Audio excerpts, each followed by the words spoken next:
Então, bom dia, pessoal. Vamos começar nossa aula. Então, continuando o nosso assunto de classes de força, na aula passada, nós falamos sobre força de tração e força de contato. E eu passei essa questão 10 para vocês fazerem. Lembram disso? Espero que vocês tenham feito. Então, vamos lá. Existem 4 dicas que eu falei para você responder essa questão. O primeiro passo era desenhar todas as forças que existiam. O segundo passo era saber se o corpo está em movimento ou em repouso, e se tivesse em movimento, para onde é que está o movimento? O terceiro passo era escrever a equação da força resultante, que é a segunda lei de Newton, que é força resultante igual a massa vezes aceleração para cada corpo. E a quarta e última dica é resolver o sistema de equações. E aí fica a critério de vocês escolher qualquer método, tá? Adição, substituição, comparação, fazer os dois blocos juntos, fazer separado, fica a critério de vocês. Eu não me incomodo da maneira que vocês vão resolver. Então vamos lá. Primeiro passo, desenhar. A força que puxa os objetos sempre em direção ao centro do astro, que nesse caso da gente é o planeta Terra, o astro não é Belize, é o peso de A. E aqui temos o peso de B. Ah, professor, mas o peso não influencia em nada nessa questão. Por quê? Porque existe a força que a mesa aplica nele para cima, que é a normal do objeto A, que é a normal do objeto B. E a normal do objeto A, professor, ela se equilibra com o peso de A. E o peso de B se equilibra com a normal de B. Logo, professor, como o B não desce nem sobe, essas forças não servem para nada nessa questão. Concordo com você.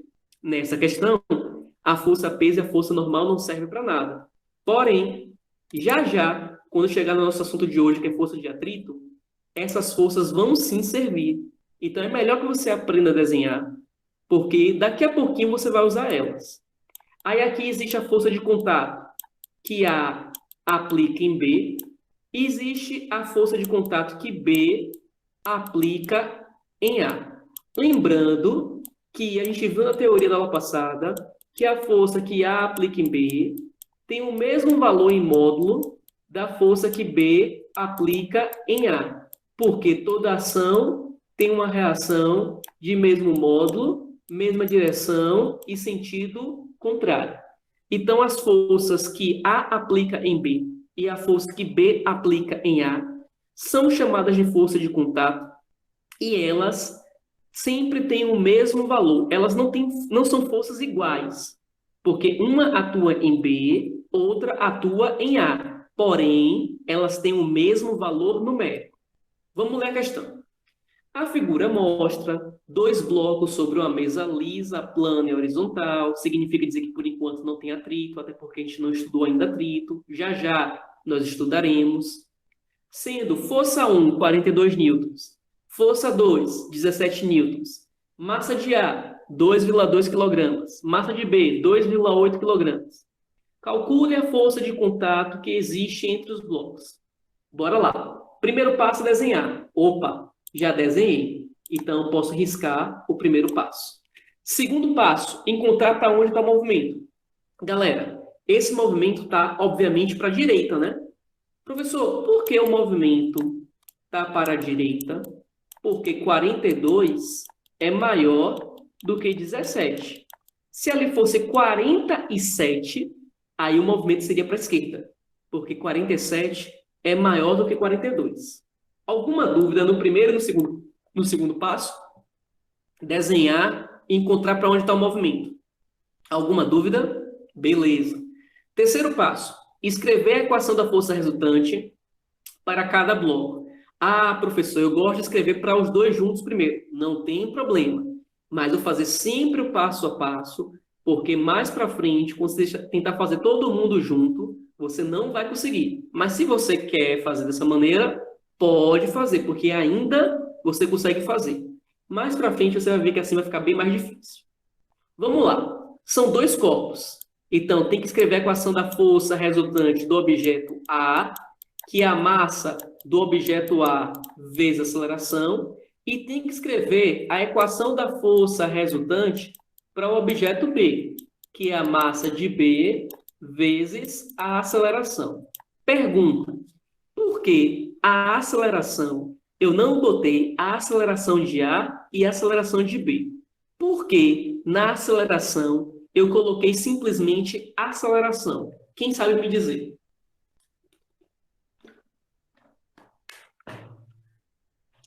Porque é igual, ela é a mesma para os dois. Isso mesmo, Mari, isso mesmo, Kaline. Ela é a mesma, isso mesmo, Bianca. Ela é a mesma para os dois. Porque para onde o objeto A for, o B também vai. Porque está um colado no outro, está um atrás do outro. Então, a aceleração que A e B têm são as mesmas acelerações. Então, não tem por que botar a aceleração de A e a aceleração de B. Para facilitar, eu vou desenhar aqui, ó, só o objeto A e vou desenhar aqui só o objeto B. Ah, professor, eu não preciso disso não. Eu já consigo olhar ali para a figura e saber todas as forças que atuam. Tudo bem, não tem nenhum problema. Vamos olhar aqui para A. A tem 4 forças. Tem o peso de A para baixo, tem a normal de A para cima, tem 42 newtons para a direita e tem a força que B aplica em A para a esquerda. Dessas 4 forças, pessoal, tem 2 que se equilibram, porque não consegue fazer o objeto A nem subir, nem descer. Não é que elas são forças iguais, é que elas se equilibram, elas têm o mesmo valor, que é o peso de A. Lembrando que peso é a força com que o astro, que no caso é a Terra, no caso da gente, puxa o objeto para baixo, e a normal de A, que é a força que a superfície aplica nele para cima. Se ele não vai nem para cima, nem para baixo, é porque a força que puxa para cima se equilibra, ou seja, tem o mesmo valor da força que puxa para baixo. Então, elas não entram na questão. Sobra 2 vetores. O vetor 42 newtons para a direita e o vetor F de BA para a esquerda. Se são vetores em sentidos opostos, você subtrai. Ok, professor, mas eu boto 42 menos FBA ou eu boto FBA menos 42? Você bota sempre a maior menos a menor. Sim, professor, e como é que eu vou saber quem é maior? Se não sei qual é o valor de FBA. Aí você olha para o movimento do corpo que é para a direita. A maior força é sempre quem aponta no sentido do movimento do corpo. Então, fica 42 menos F de BA igual a massa de A, que a questão falou aqui, ó, que é 2,2, eu não estou inventando, vezes a aceleração. Essa é a equação do objeto A. Vamos montar agora a equação do objeto B. No B, eu tenho o peso de B para baixo, eu tenho a normal de B para cima, eu tenho a força que A aplica em B e eu tenho a força de 17 newtons. Nós sabemos que o B também nem desce, nem sobe. Então, essa normal de B se equilibra com o peso de B. Sobra de novo 2 forças em sentidos opostos.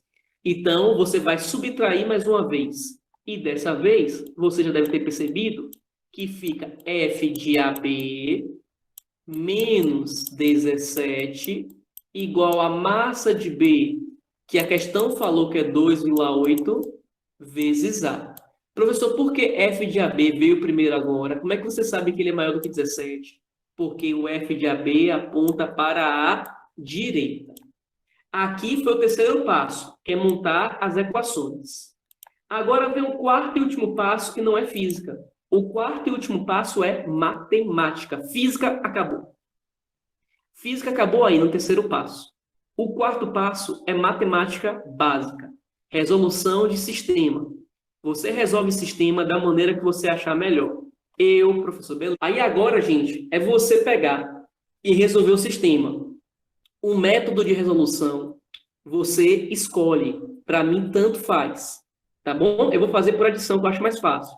Eu corto o f de AB com o f de BA.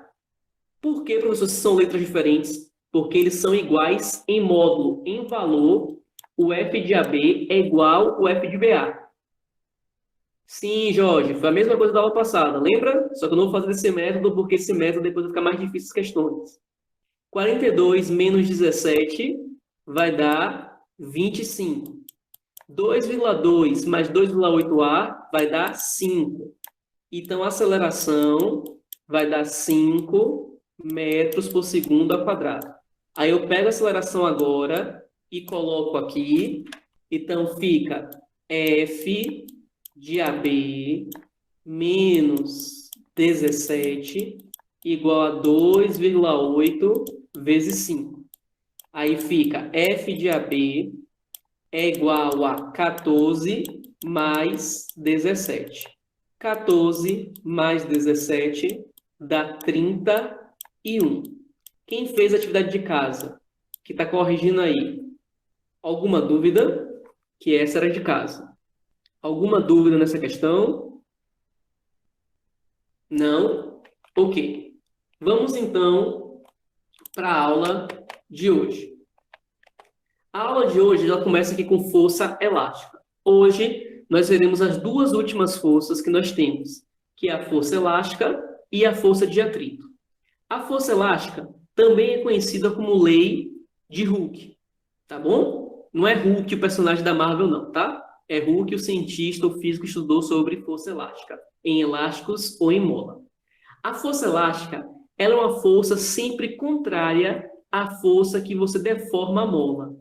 Vixe, professor, que complicado isso. Não é complicado, não. Ó. Se você puxa o elástico para a direita, a força elástica vai estar para a esquerda.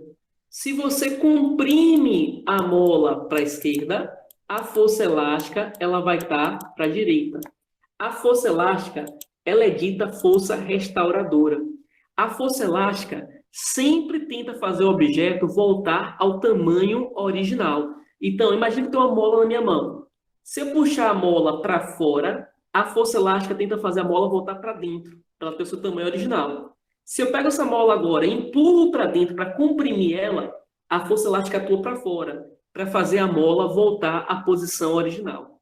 Então, a força elástica é chamada de força restauradora. Por quê? Porque ela tenta fazer sempre o objeto voltar à sua posição de origem. Tá claro isso?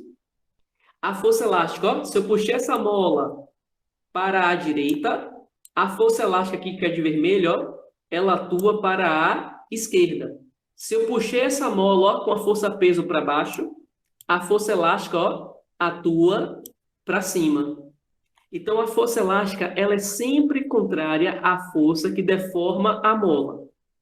Professor, e como é que eu calculo força elástica? Com essa fórmula aqui, ó.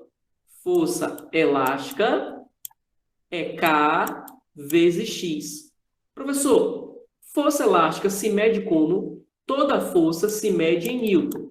Força peso, força normal, força de tração, força de contato, força elástica que a gente está aprendendo agora, força de atrito que a gente vai aprender daqui a pouco. Todas as forças, a unidade de medida em homenagem a Isaac Newton é o Newton. Então, força elástica também se mede em Newton. Para calcular a força elástica, é K vezes X. K é a constante elástica da mola e X é a deformação. Caramba, professor, complicou demais. Calma. Pera. O que é a constante elástica? É o que me diz se é fácil ou difícil deformar a mola. Já percebeu que quando você compra, meninas aí me ajudem, ou meninos que têm cabelo grande, quando você compra uma Xuxa e a Xuxa está novinha, para você puxar a Xuxa e dar várias voltas para amarrar o cabelo, não é difícil?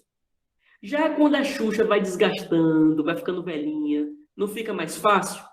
Quem diz isso, se é mais difícil ou mais fácil, é esse K, que é chamado de constante elástica. Se o K é um valor grande, se o K é um valor grande, é mais difícil para deformar. Se o K é um valor pequeno, é menos difícil para deformar. Então, quanto maior for o valor de K, mais difícil é para deformar. Guilherme, já já a gente vai ver isso, tá? No próximo slide. Aguenta aí que essa sua pergunta, eu não é que não estou vendo, não. Eu estou vendo, mas no próximo slide a gente vai falar sobre isso. Quanto mais, mas é por experimento, tá? Quanto mais difícil for para mudar o tamanho da corda, da mola, desculpa, da mola ou do elástico, maior o valor de K. Professor, me dá um exemplo aí. Vamos supor que eu tenho uma mola 1, que a constante dela é 100 newtons por metro. E eu tenho uma outra mola 2, que a constante elástica dela é 300 newtons por metro. Newton por metro é a unidade de medida para o K. O K representa o tanto de força que você aplica para poder deformar aquela mola ou elástico. Então, esse primeiro K aqui de baixo, se eu puxar e deformar a mola em 1 metro, eu tenho que botar uma força de 100 newtons. Se eu deformar a mola por 2 metros, eu tenho que botar uma força de 200 newtons. Já esse K aqui de cima, ó, se eu deformar a mola por 1 metro, eu tenho que colocar uma força de 300 newtons. Se eu deformar por 2 metros, eu tenho que colocar uma força de 600 newtons. Percebe? Quanto maior for o valor de K, mais força eu tenho que colocar. Se o K é 100 newtons por metro, cada metro que eu deformo, Mari, significa que eu tenho que botar uma força de 100 newtons. 1 metro, 100 newtons. 2 metros, 200 newtons. Meio metro, 50 newtons. Se o K é 300 newtons por metro, significa que para cada metro que eu vou deformar, Mari, eu tenho que botar agora uma força de 300 newtons. 1 metro é 300. 2 metros, 600. 3 metros, 900. Então, eu não fico decorando o valor de K. Isso a questão vai trazer. O que eu tenho que entender é que quanto maior for o valor de K, mais difícil é para deformar a mola. Vocês entenderam isso? Quanto menor for o valor de K, mais fácil é para poder deformar a mola. E o X, professor? O X é a deformação. É o tanto que a mola aumentou ou o tanto que a mola diminuiu. Como assim, professor? Vamos supor que essa mola aqui, ela tem um tamanho de 40 centímetros. E eu estiquei ela até ela ter agora um tamanho de 60 centímetros. Ela tinha 40, eu estiquei para ela ter 60. Quem vai ser o meu X? Quem vai ser a minha deformação? Vai ser 20 centímetros. Por quê? Porque a deformação é o tanto que a mola aumenta ou o tanto que a mola diminui. Não importa. Mas eu gostaria de lembrar para vocês que no SI, no Sistema Internacional, deformação, que é tamanho, não pode ser em centímetros. Deformação, que é tamanho, tem que ser em metros. Então, 20 centímetros, por exemplo, equivalem a 0,2 metros. Por quê, professor? Porque de centímetro para metro, você divide por 100. Então, o que é a força elástica? É uma força restauradora que vai tentar fazer sempre a mola ou o elástico voltar à sua posição de origem. Se você estica, ela tenta fazer a compressão. Se você comprime, ela vai fazer a mola esticar. Alguma dúvida na teoria? Alguma dúvida na teoria? Vou fazer a questão 1. Questão 11. Determine a variação da mola. Qual é a letra que representa a variação do tamanho da mola?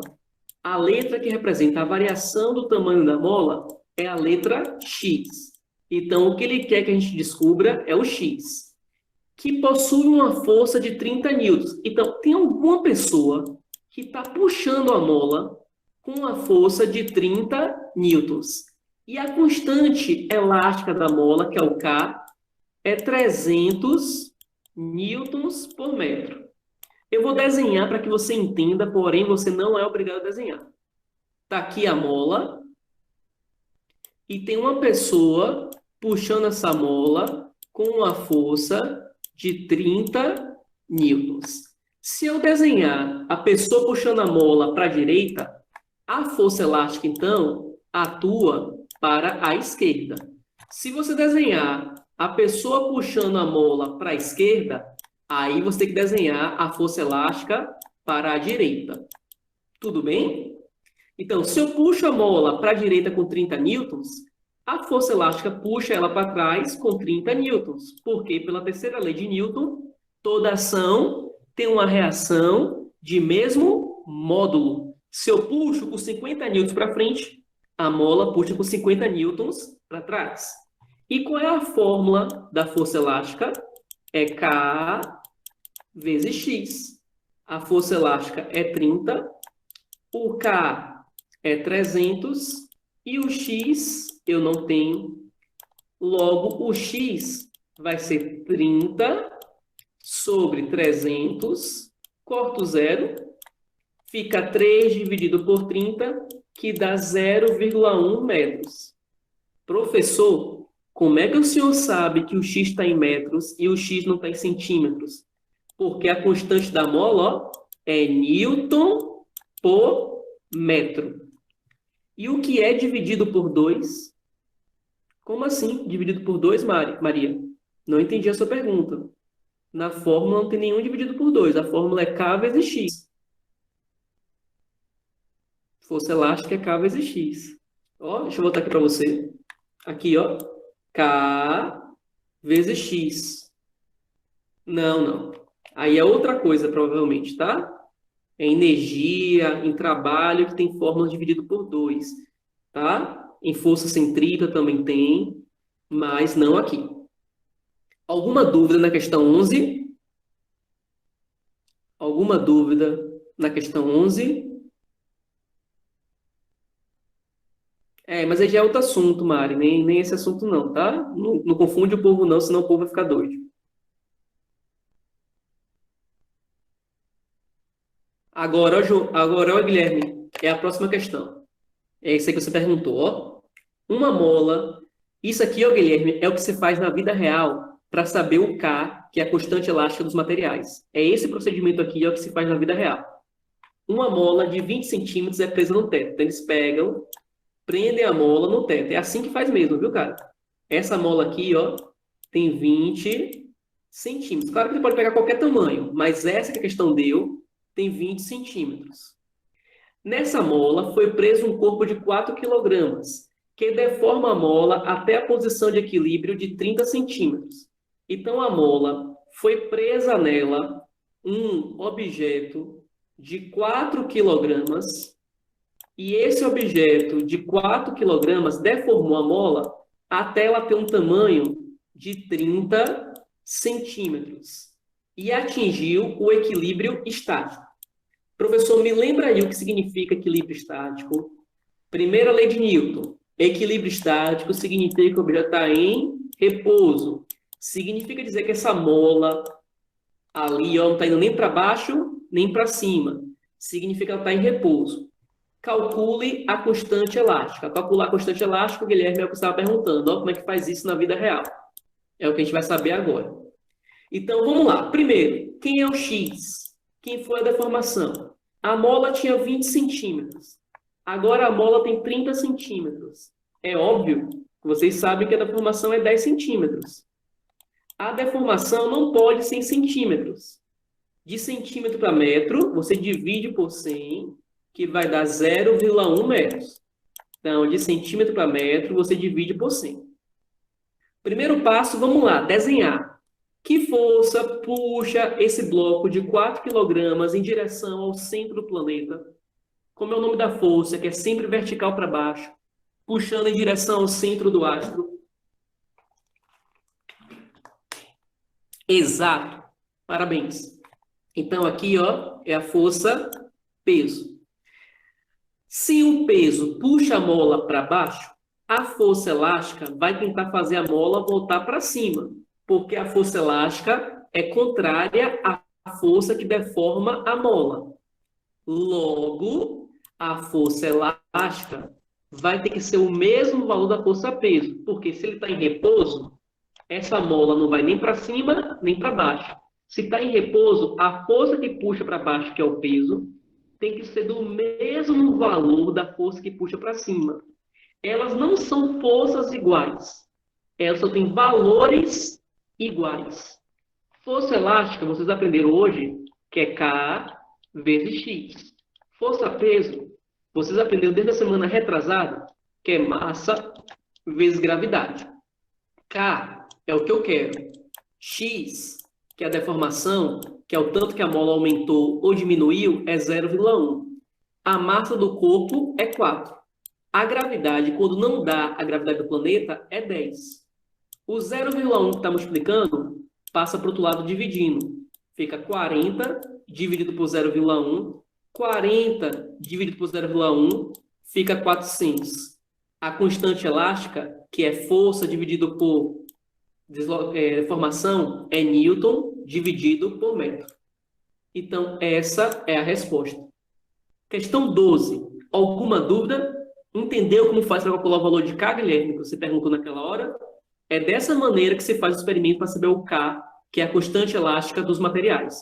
Você pega e amarra algum peso nesse material e vê o tanto que deformou. Aí você iguala a força-peso com a força elástica. Tudo bem? Pessoas, questão 12. Alguma dúvida?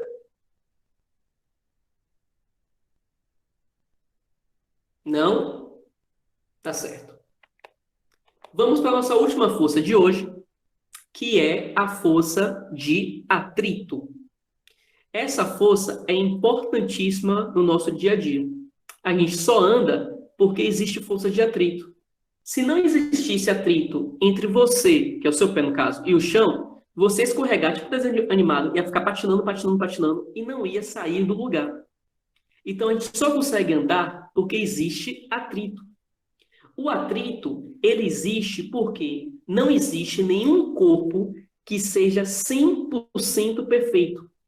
Exceto o professor Beliz, tudo que existe na natureza é imperfeito. Ele tem imperfeições. Mesmo que a olho nu, você não perceba. Então, tanto a caixinha quanto a superfície, você pode dizer que a olho nu, ela é lisa, mas não existe nada 100% liso. Tudo a nível microscópico, ele tem imperfeições. Então, a gente chama isso de rugosidades. Então, quando você pega e analisa, por exemplo, o vidro, que você acha que vidro é uma coisa lisa. Quando você analisa o vidro no microscópio, você vê que ele é todo cheio de imperfeições também. Só que algumas coisas têm muitas imperfeições e geram muito atrito. Algumas coisas têm poucas imperfeições e geram pouco atrito. Então, se vai gerar muito ou pouco atrito, é saber se o corpo e a superfície têm muito ou pouca imperfeição. Por isso que no vácuo não tem atrito, porque no vácuo não tem chão para poder ter atrito. Se você pega uma bola de futebol e joga ela no vácuo, lembra a primeira lei de Newton, o princípio da inércia? Ela vai tender a ir em linha reta eternamente, MRU, movimento retilíneo uniforme. Só que se você pega essa mesma bola e joga aqui na Terra, ela para. Por quê? Porque entre a bola e o chão vai ter uma força que freia a bola, que é uma força de atrito. Logo, lembra da primeira lei de Newton. Todo objeto que está em repouso tende a continuar em repouso. Todo objeto em movimento tende a continuar em movimento retilíneo uniforme. A menos que uma força resultante diferente de zero atue sobre ele. Então, na Terra, quando você chuta uma bola, ela não vai para frente em linha reta eternamente, porque na Terra tem uma força resultante que está freando o objeto. Essa força resultante que freia o objeto é a força de atrito. Se a humanidade fazer algum corpo perfeitamente liso, é possível fazer um gerador de energia infinito? Então, Guilherme, é impossível ter alguma coisa perfeitamente lisa. Se um dia tiver alguma coisa perfeitamente lisa, aí a gente teria que fazer os testes, tá? Mas eu acredito que não, porque tudo tem atrito. Tudo. Então, até onde se sabe no momento, é impossível você gerar energia no infinito, porque tudo vai ter atrito, vai gastar alguma forma de energia. Por que eu falo até o momento? Porque a ciência, ela não diz verdades absolutas, ela diz verdades com base em testes. Nos testes que nós temos hoje, nós dizemos isso. Daqui a 1000 anos, 2000 anos, eu não sei, talvez tenhamos tecnologia para dizer alguma coisa diferente. No momento, não. Tá? Então, a força de atrito, ela é uma força, gente, que sempre vai existir devido às imperfeições. Para calcular a força de atrito, você depende de duas coisas. Você depende desse Mi, que é uma letrinha grega, é a letra Mi. Eu sei que parece um M ou parece um U, mas ela nem é um M nem um U. É aquela letra que está em cima da cabeça do Majin Buu, ou do Vegeta quando ele fica no mapa. Esse Mi é a letra que representa o coeficiente de atrito. Tá certo? O atrito seria uma forma de energia? Não, Jorge. Energia é outra coisa completamente diferente, não é aqui agora, não. É assunto da terceira unidade. Tá? Energia é outra coisa. Não vamos confundir a cabeça do povo, não, senão o povo vai ficar doido. Energia é assunto da terceira unidade. A gente está em força ainda. Depois que a gente tem tudo de força, a gente passa para trabalho, potência, e depois a gente tira energia lá na terceira unidade. Então, Mi é o coeficiente de atrito. Esse Mi é o que diz se a superfície tem muitas imperfeições ou poucas imperfeições. Quando o Mi é um valor alto, se o Mi é um valor alto, significa muita imperfeição. Se o Mi for um valor pequeno, significa que tem poucas imperfeições. Lembrando que não tem nada 100% perfeito, tá?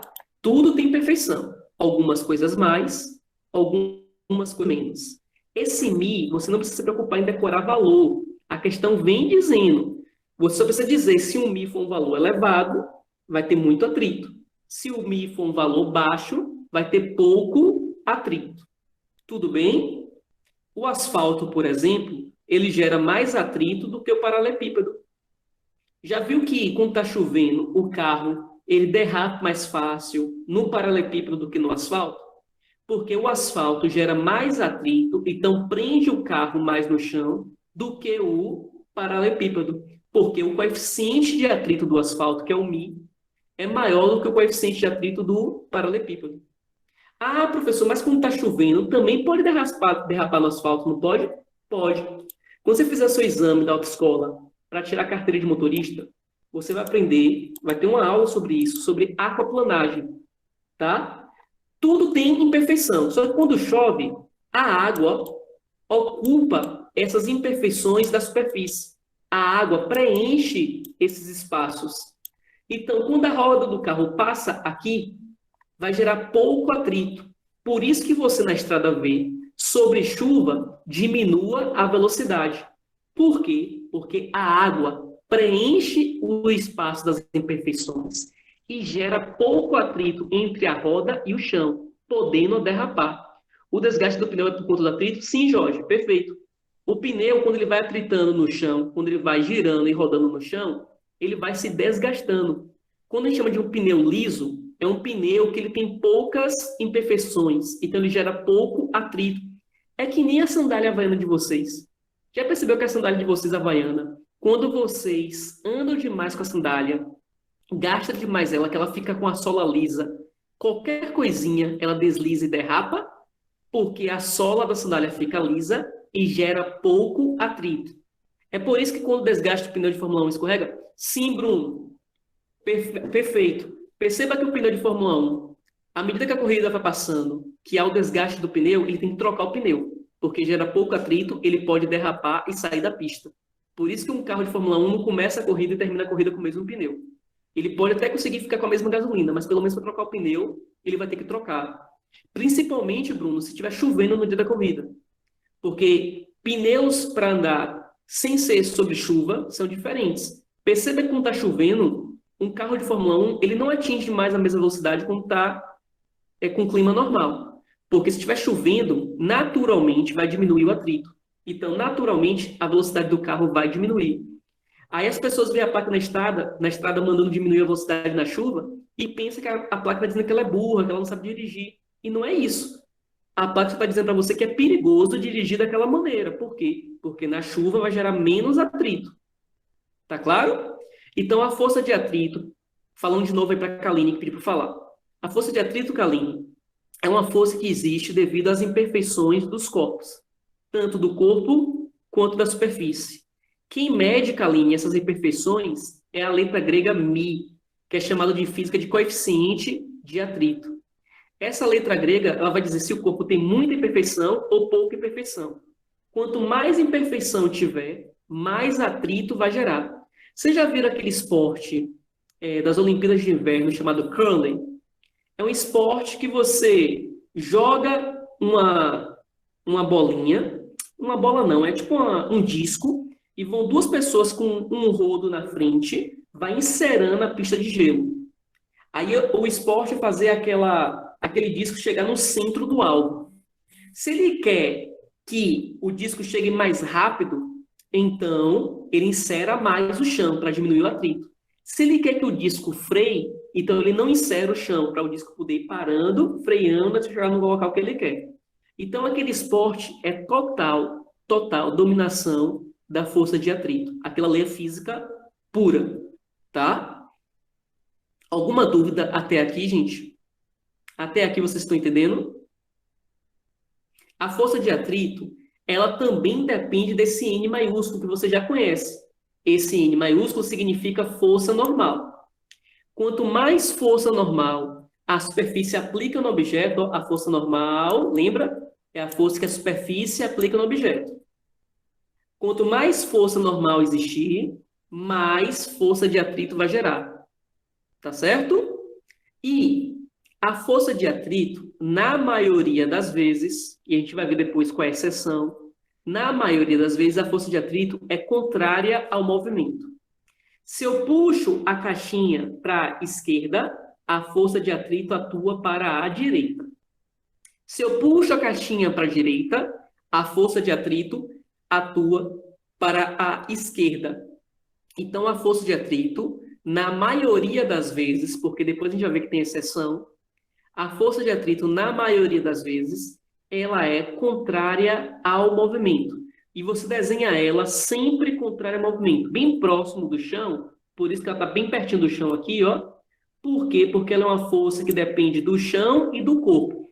Aí você desenha ela próxima do chão, para te lembrar que é uma força devido às imperfeições do corpo e do chão. Então, FAT é a abreviação para força de atrito. Como a gente viu, toda força se mede em homenagem a Isaac Newton em Newton. E o μ significa coeficiente de atrito. O coeficiente de atrito μ, ele vai dizer se o corpo tem muitas imperfeições ou se o corpo tem poucas imperfeições. Tá certo? Alguma dúvida na teoria? Me digam aí, alguma dúvida na teoria? Não. Professor, você pode dar mais exemplos? Posso. Ah, antes do próximo exemplo, uma coisinha que eu esqueci de falar. Esse coeficiente de atrito μ, ele é uma grandeza que a gente chama de física adimensional. Professor, o que significa uma grandeza ser adimensional? É uma grandeza que não tem unidade de medida. Então, eu falo que o μ de uma superfície é, por exemplo, 0,8. O μ de uma outra superfície é 0,2. Ele não tem unidade de medida. Por quê, professor? Porque se FAT é μ vezes a normal, μ é FAT dividido pela força normal. FAT se mede em newtons, força normal também se mede em newtons, corta, não tem unidade de medida. Então, sempre na questão, o μ não vai ter unidade de medida. Não se preocupe, não está errado. É porque ele é uma grandeza adimensional. É uma grandeza sem dimensão, sem unidade de medida. Professor, me dá mais exemplos aí. Vamos lá, vou te dar mais exemplos. Imagina uma caixinha de madeira. Aí você puxa ela com a força de 10 newtons. Se você bota uma outra caixinha de madeira por cima, para você puxar ela, você não vai botar mais a força de 10 newtons, vai ter que ser de 16. Porque o atrito com o chão vai aumentar. A força que vai prender ele no chão vai aumentar. Por quê? Porque aumentou a força normal. Vai ter mais força que o objeto aplica no chão, logo, vai ter mais força que o chão aplica no objeto. Então, perceba que a força de atrito depende da massa dos corpos. Se a massa de um corpo aumenta, a força de atrito aumenta. E isso é meio que óbvio, né? Se você empurra uma cadeira, é muito mais fácil do que empurrar um carro, porque a massa da cadeira é menor do que a massa do carro. Ô, professor, e se agora eu tiver dois blocos da mesma massa, mas um está no vidro e o outro tem uma superfície bem rugosa, por exemplo, no asfalto?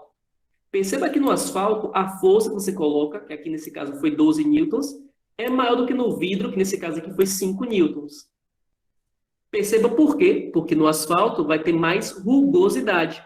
Então, quanto maior a imperfeição da superfície, mais força eu vou ter que colocar para poder vencer a força de atrito e o objeto entrar em movimento. Vocês entenderam esses dois exemplos? Vocês entenderam esses dois exemplos?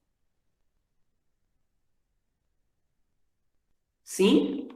Mas eu vou dar mais exemplos, porque vocês podem ter alguém que está com dúvida. Se a caixinha, professor, estiver descendo no plano inclinado, ela está indo para baixo. Se ela está indo para baixo, para onde é que vai dar o atrito? Para cima. Ah, professor, mas agora a caixinha está subindo. Eu estou puxando ela para cima. Você está puxando para cima com a força F?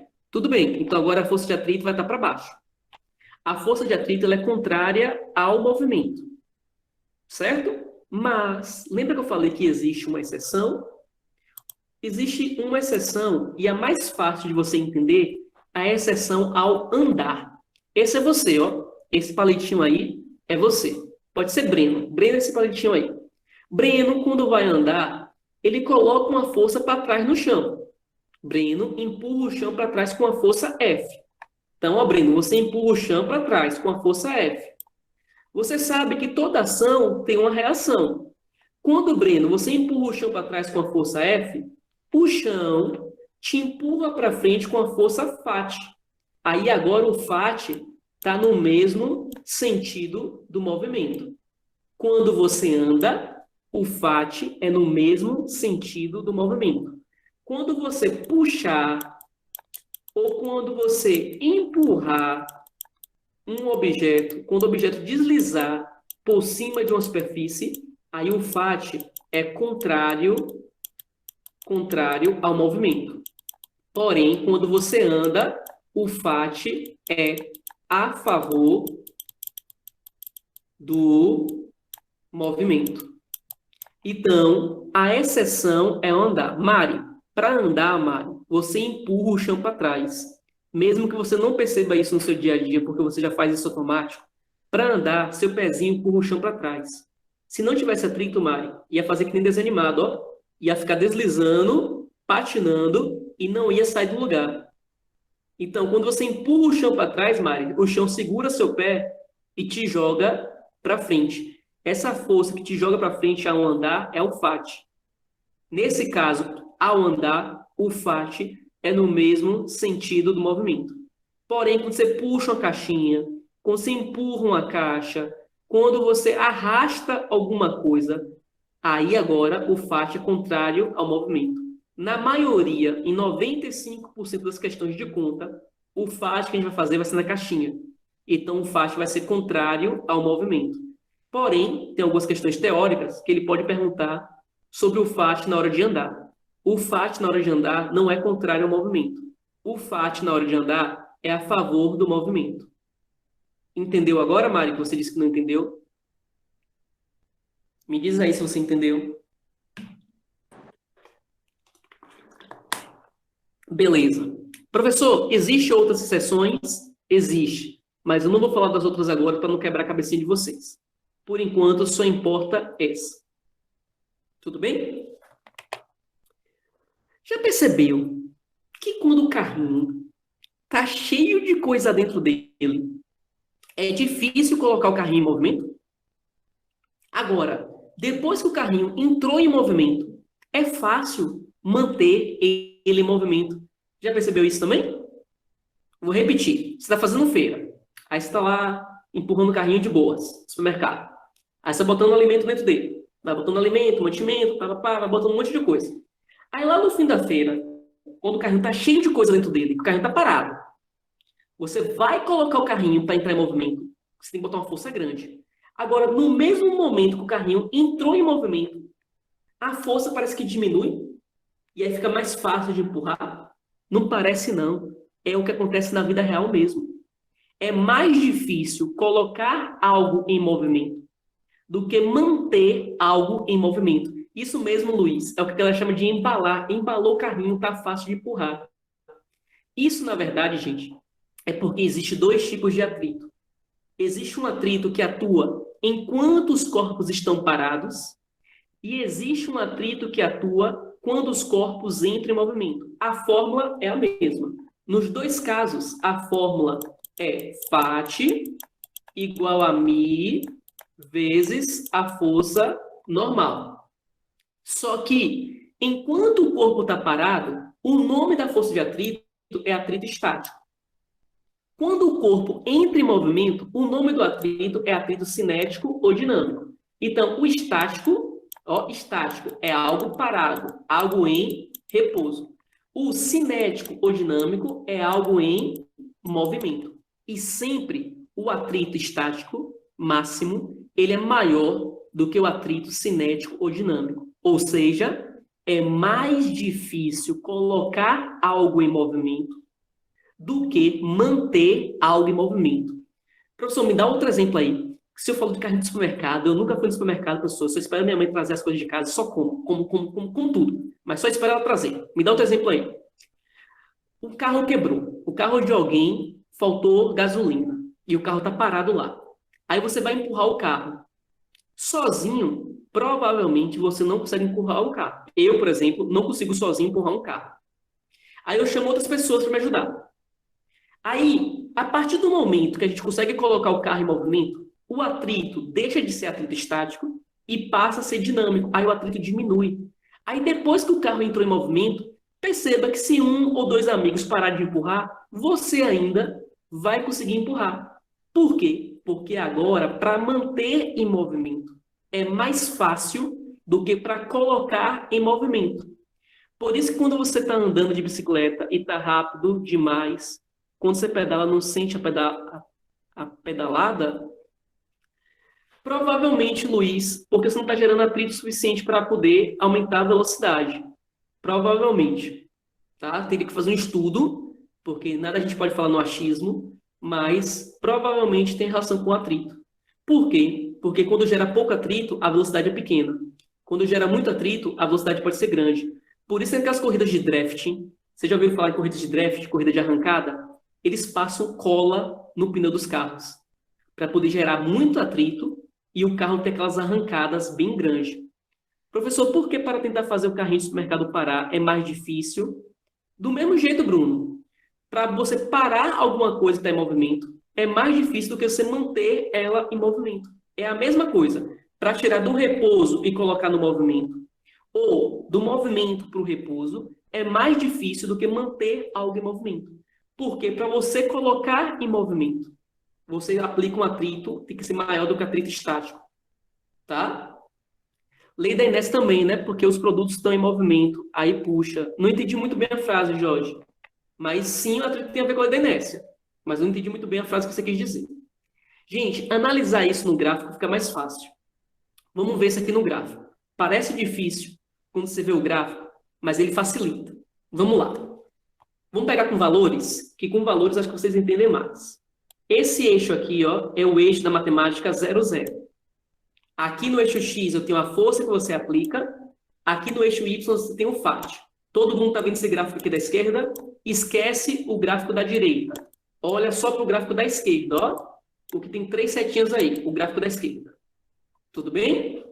Se eu botar aqui, ó, uma força, vou chutar, uma força de 6 newtons, aí o FAT, que é a força de atrito, vai ser 6 newtons.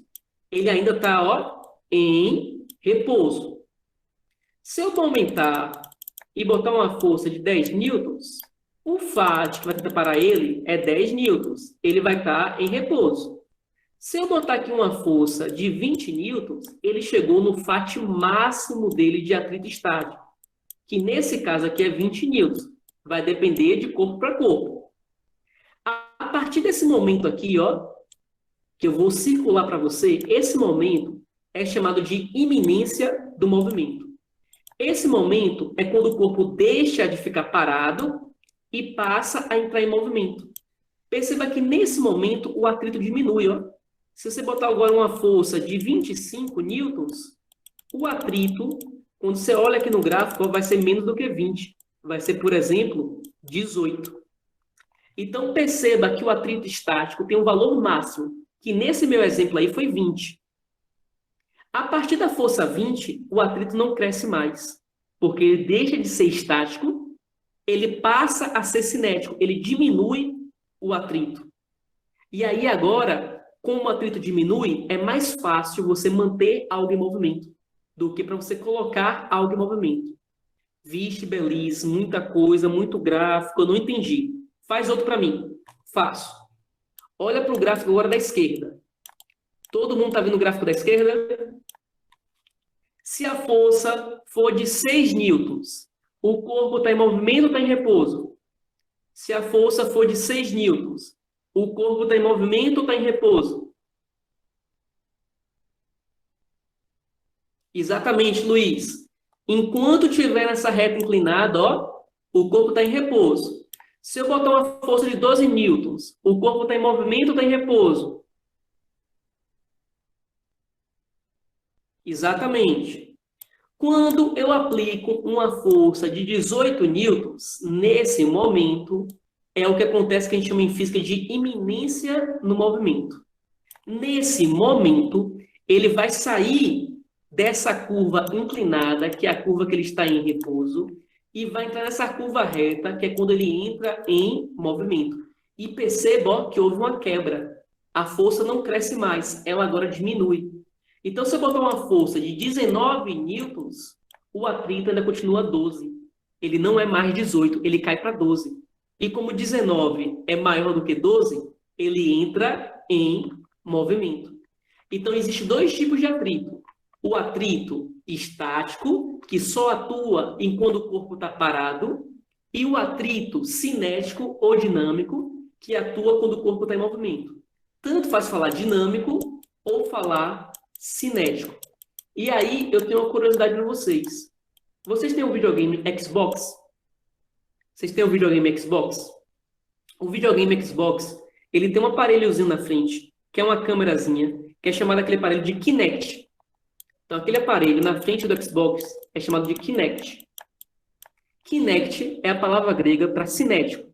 Cinético significa, em português, movimento. Por isso que quando você joga o seu Xbox no Kinect, você joga movimentando o seu corpo, captando o movimento do seu corpo. Então, Kinect é a palavra grega para cinético. E cinético ou dinâmico significa movimento. Vou recapitular aí para quem falou que não entendeu nada. Existem dois tipos de atrito. O atrito que atua enquanto o corpo está parado, que é chamado de atrito estático. E o atrito que atua quando o corpo entra em movimento, que é chamado de atrito dinâmico ou cinético. Entenderam isso? Dois tipos de atrito. Atrito quando o corpo está parado, estático. Atrito quando o corpo está em movimento, cinético ou dinâmico. Sempre o atrito estático máximo vai ser maior do que o cinético. Isso significa que sempre é mais difícil colocar algo em movimento do que manter algo em movimento. Vou apagar tudo aqui, ó. Olha só para esse gráfico aqui que eu vou circular. Olha só para esse gráfico. Se uma pessoa colocar uma força de 17 newtons, ele vai estar em repouso. Porque 17 newtons não venceu o atrito máximo. Qual é o atrito máximo que ele pode ter nesse gráfico? É 18. Se ele botar 17 newtons, o corpo está em repouso. Se ele botar 16, está em repouso também. Se ele agora botar uma força de 18, acontece o limiar da separação entre repouso e movimento. É o que a gente chama de iminência do movimento. Qualquer força acima de 18, ele está em movimento.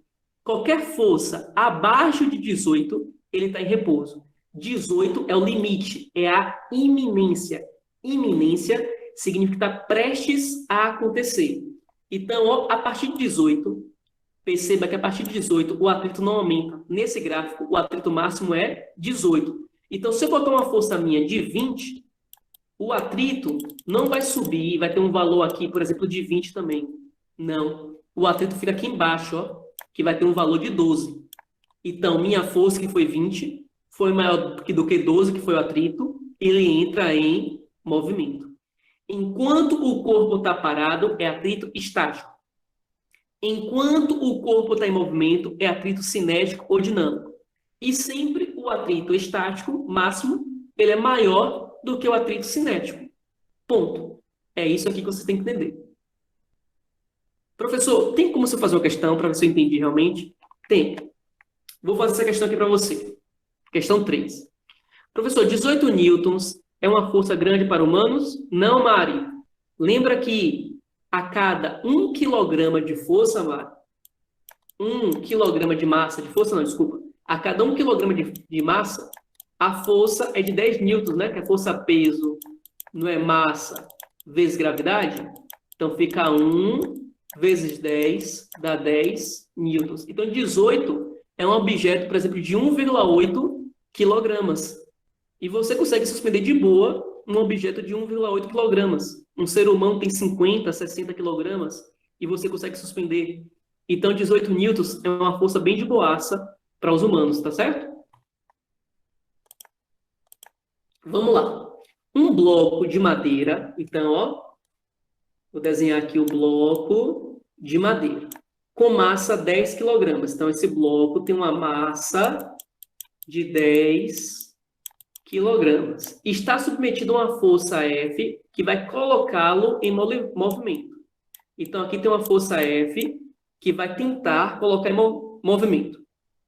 Tem como matar alguém se aplicado uma força extrema? Claro, João. Isso é o que mais acontece na vida aí real, quando o povo está brigando aí, dando um murro um na cara do outro. Óbvio que sim. Sabendo que o coeficiente de atrito estático, se está estático, você concorda comigo que ele está em repouso? Todo mundo entendeu a frase? Sabendo que o coeficiente de atrito estático, se é o estático, ele está em repouso, é 0,6. Coeficiente de atrito, gente, é aquela letrinha grega mi, 0,6. Professor, você errou aí, ó, cadê a unidade de medida? Lembra que coeficiente de atrito não tem unidade de medida. Ele é dito adimensional. Não tem unidade de medida. Calcule a força F necessária para que o bloco esteja na iminência do movimento. Lembra que iminência do movimento acontece quando a força que você aplica, que nesse caso aqui do gráfico foi 18, é igual à força de atrito máximo, que nesse caso aqui foi 18. Então, iminência do movimento é o limiar entre ele estar em repouso e ele está em movimento. Então, iminência do movimento, ele está prestes a entrar em movimento. Ele não entrou em movimento ainda, mas ele está prestes a entrar em movimento. Vamos lá, desenhar as forças. Que força puxa essa caixinha em direção ao centro do planeta? Como é o nome da força que puxa os objetos em direção ao centro do planeta? Exatamente. Peso. Como é o nome da força que a superfície aplica sobre o objeto? Exatamente. Normal. Se eu puxei a caixinha para a direita, a força de atrito está para onde? Se eu puxei a caixinha para a direita, a força de atrito está para onde? Ah, professor, mas eu desenhei a força F para a esquerda. Criatura, não vai mudar nada. Se você desenhou o F para a esquerda, aí agora você desenha o faixa para a direita. O desenho não vai mudar as contas. O desenho é só para facilitar o seu entendimento. Tá claro? Porém, peso é sempre para baixo. e normal é sempre perpendicular à superfície. Isso não vai mudar. Peso sempre é vertical para baixo e normal é sempre perpendicular à superfície. Quem pode mudar é o F e o FAT. Até aí, alguma dúvida, gente? Até aí, alguma dúvida? Essa caixinha, ela consegue entrar dentro do chão? Você bota uma caixinha na mesa, vai puxar a caixinha. Essa caixinha consegue entrar no chão? Não. Então o peso não consegue ir lá para fazer para baixo. Por que, professor, ela não consegue entrar no chão? Porque tem a força normal que aplica uma força nela para cima. Então a força peso que puxa para baixo, ela se equilibra com a força normal que puxa para cima. Então ela não faz o objeto nem subir, nem descer. Na vertical não tem movimento. O movimento pode ter na horizontal. Na vertical não tem movimento.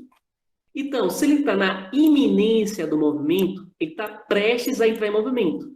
Então, a força F foi igual à força de atrito estático. F eu não tenho, é o que eu quero. A força de atrito, seja ela estático ou dinâmico, é μ vezes a força normal.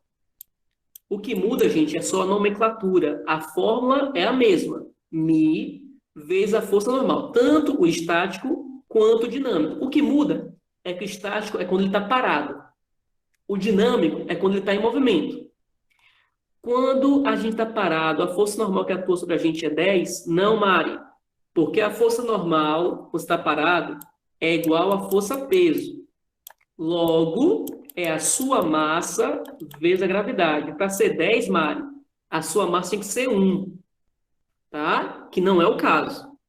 Mas bora voltar aqui à questão. Então, F é μ, olha o μ aqui, ó, 0,6. Vixe, professor, e agora a força normal?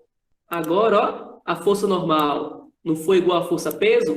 Lembra que antes, na aula passada, vocês estavam, eu não vou desenhar a força normal, não. Não vai usar para nada, então não vou desenhar. Olha ela aqui agora sendo usada. A força normal é igual à força peso, porque só tem a normal para cima e o peso para baixo. E ele não vai nem para cima, nem para baixo. Então, a normal é a massa do corpo, que nesse caso foi 10, vezes a gravidade, que é 10, e 10 vezes 10 é 100 newtons. Aí eu pego essa normal e coloco assim. 0,6 vezes 100 dá 60 newtons. Professor, o que significa dizer que a força na iminência do movimento é 60 newtons? Significa que se você botar uma força de 61, ele está em movimento. 60,5, ele está em movimento. 60,1, ele está em movimento. 59,9 está em repouso. 58 está em repouso. E se for 60, professor? Se for 60, é o que a gente chama de iminência do movimento. Está prestes a entrar em movimento. Qualquer milésimo de força a mais, ele entra em movimento. 60,001, ele entra em movimento. 59,9999, ele está em repouso. Vocês entenderam como faz a questão 13?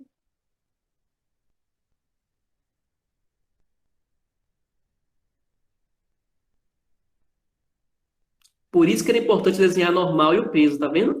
Se você não desenha a força normal e a força peso, você não consegue entender porque a normal é igual ao peso.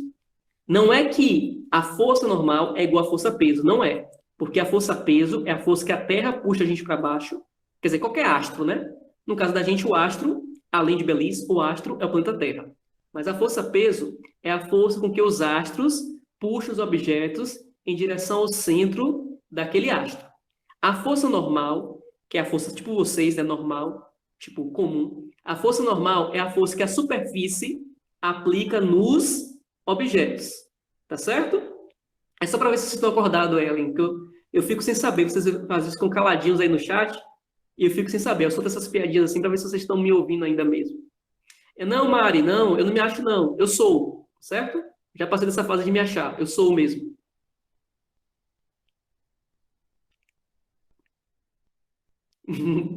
Vamos lá. Vocês entenderam?